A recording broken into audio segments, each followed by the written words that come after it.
नमस्कार मंडळी, मी पल्लवी स्वागत करते तुमचं पुन्हा एकदा नवीन व्हिडिओमध्ये। तर बघा, कुलदेवतेच्या आपल्यावर कृपा राहावी, आपल्या घरातलं वास्तू, आपल्या घरातली जी रोगराई आजार असतात ते होऊ नये म्हणून आपण कुलदेवीच्या काही सेवा करायच्या असतात। तर त्या कुठल्या सेवा आहेत ते आपण बघूयात।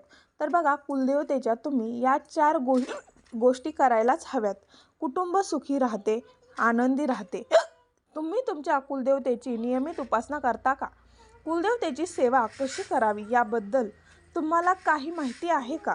काही माहिती असो किंवा नसो, पण 4 गोष्टी अशा आहेत ज्या तुम्हाला माहिती असायलाच हव्यात आणि त्या तुम्ही कुलदेवतेसाठी करायलाच हव्या।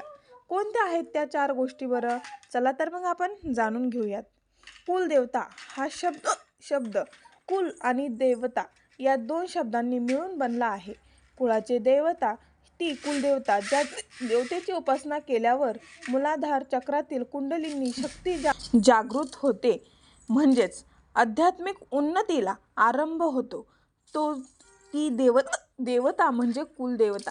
कुलदेवता ज्यावेळी पुरुष देवता असते तेव्हा तिला कुलदेव आणि जेव्हा ती स्त्री देवता असते तेव्हा तिला कुलदेवी म्हटलं जातं। ही झाली कुलदेवते बद्दलची प्राथमिक माहिती। पण कुलदेवतेची सेवा करणे का गरजेचे आहे? तर आपल्याला कुलाची देवता ही आपली रक्षण करत असते आणि म्हणूनच आपल्या कुटुंबामध्ये किंवा आपल्या कुळामध्ये सगळं सुरळीत चालावं यासाठी आपल्याला कुलदेवतेची उपासना करणं आवश्यक असतं। मुलांची शिक्षण असतील, लग्न असतील, आपल्या घरातली आजारपण असतील, या सगळ्या मागे बऱ्याचदा कुलदेवतेची उपासना व्यवस्थित न होणे, कुळाचार व्यवस्थित न होणं ही सुद्धा कारण असू शकतात। आपल्या कुळाची आई, आपल्या कुळाचा देव, तो आपल्या संपूर्ण कुटुंबाचं पावलोपावली रक्षण करत असतो आणि म्हणूनच त्यांची सेवा आणि उपासना होणे ही तितकंच आवश्यक आहे। बरं, त्याची सेवा उपासना कशी करावी? फार काही करता आलं नाही तर या 4 गोष्टी मात्र करायलाच हव्यात आणि त्यातली पहिली गोष्ट म्हणजे कुलदेवतेची मूर्ती, टाक किंवा फोटो यांपैकी एक काहीतरी तुमच्या घरामध्ये असायलाच हवं। तुमच्याकडे पूर्वापार चालत आलेले कुलदेवतेचे टाक असतील तर उत्तम, पण काही जणांकडे टाक नसतील तर तुम्ही कुलदेवतेची मूर्ती किंवा कुलदेवतेचा फोटो घरातल्या देवघरात ठेवायलाच हवा आणि नुसता ठेवायचा नाही तर त्याची नियमित भक्तिभावाने पूजासुद्धा करायची आहे। दुसरी गोष्ट म्हणजे रोज कुलदेवीच्या मंत्राचा जप कमीत कमी 1 माळ तरी करावा। तुमची कोणतीही कुलदेवी असेल तरी त्या देवीचा एक मंत्र असतो आणि त्या मंत्राचा जप तुम्ही कमीत कमी 1 माळ तरी करावा।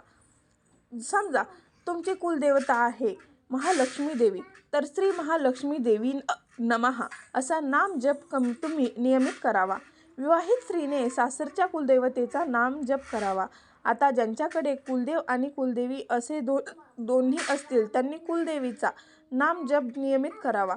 आता जर कुलदेवता ठाऊकच नसेल तर की कोण कुलदेवता आहे आम्हाला माहितीच नाही तर आम्ही काय जप करायचा? तर तुम्ही कुलदेवताय नमः असं नाम जप करायचा आहे। हा नामजप श्रद्धेने केल्यास कुलदेवतेचे नाव सांगणार कोणीतरी नक्कीच भेटतं, असा अनेक साधकांचा अनुभव आहे। श्री कुलदेवताय नमः हा जप देवतेच्या तारक तत्वाशी संबंधित असल्यामुळे कुलदेवता या शब्दातील दे हे अक्षर उच्चारताना थोडंसं लांबवावं, यामुळे देवतेचे तारक तत्व जागृत होऊन त्या तत्वाचा लाभ आपल्याला होतो। आता वळूया तिसऱ्या गोष्टीकडे। तिसरी गोष्ट म्हणजे कुलदेवतेच्या वारी उपवास करावा। खास करून विवाहित महिलांनी या दिवशी उपवास करावा, तो संपूर्ण कुटुंबाला लाभदायक ठरतो। जर तुम्हाला कुलदेवीचा वार माहीत नसेल तर मंगळवारी तुम्ही उपवास करू शकता, कारण मंगळवार हा देवीचा वार आहे।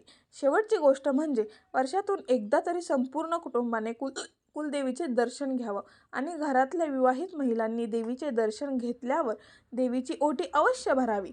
आपल्या आध्यात्मिक उन्नतीसाठी ज्या देवतेची उपासना आवश्यक असते अशा कुळातच भगवंत आपल्याला जन्माला घालतो, त्या देवतेला कुळाची कुलदेवता म्हणतात।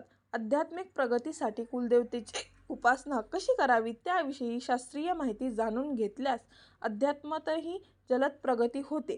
कुलदेवतेची उपासना करूनच आध्यात्मिक आणि हिंदवी स्वराज्याची स्थापना करून व्यावहारिक उन्नती झाल्याचे सर्वज्ञात उदाहरण म्हणजे छत्रपती शिवाजी महाराज.